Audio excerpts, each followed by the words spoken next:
तौफीक जब मेरा माबूद अता कर देता है।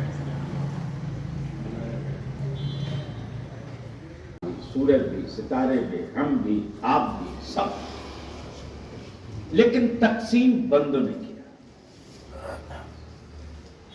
जबान के नाम पर, रंग के नाम पर, नस्ल के नाम पर, मुल्क के नाम पर रब ने नहीं बांटा। और फितरत और नेचर ये है कि हर पैदा होने वाला इंसान का कुछ नहीं, बस रूह पर सिर्फ एक चीज हावी रहती है, वो अल्लाह की रजा। और जिसने इसको हासिल कर लिया, जिसने इसको हासिल कर लिया, तो जिस्म की कैफियत चाहे जो हो, रूह कभी बीमार नहीं पड़ती। तो अल्लाह ने तौफीक बख्शी। हाफिज खुर्शीद साहब जो मेरे अजीज हैं, कई बार कहते रहे, लेकिन अदीमुल फुर्सती। इसी बीच में अदारे शरिया के आपके खाजिम जनाब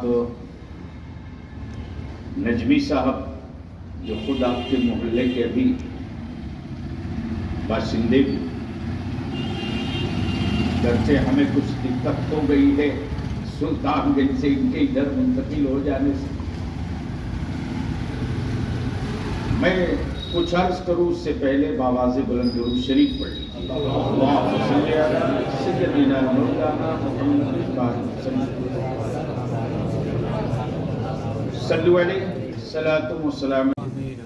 या अल्लाह, हमारी ज़बान इस काबिल नहीं कि तेरी पाकी और बड़ाई बयान करे। या अल्लाह, अपने फजल व करम से सुबहान रब्बियल अज़ीम, सुबहान रब्बियल आला के विर्द को कबूल फरमा। या अल्लाह, या रहमान, या रहीम, जो बीमार है उसे शिफाए कुल्ली अता फरमा। हम सब के गुनाहों को माफ़ फरमा, हम सब के वालिदैन के गुनाहों को माफ़ फरमा। जो ईमान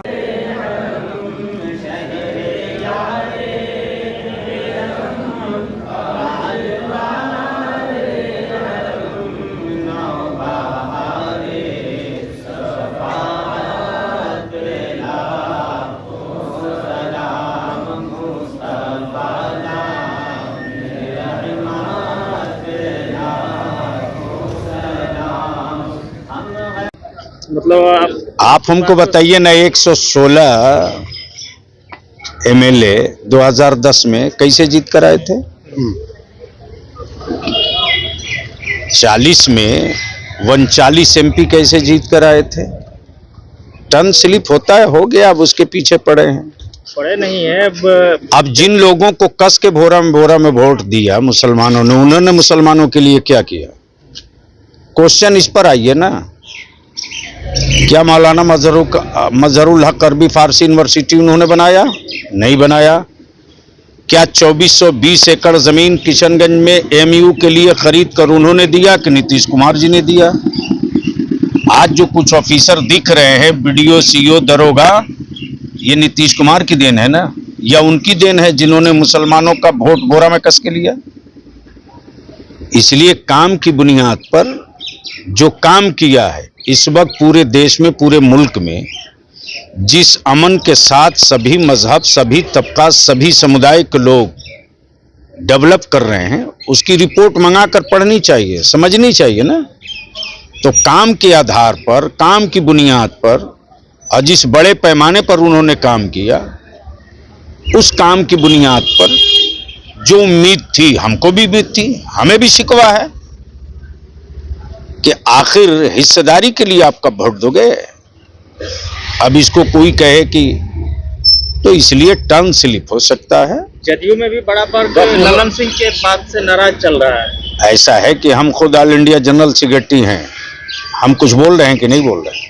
वक्फ को लेकर जो बिल आया है, उस पर क्या कहना है आपका? वक्फ का बिल का स्टैंड तो बिल्कुल अभी आज जो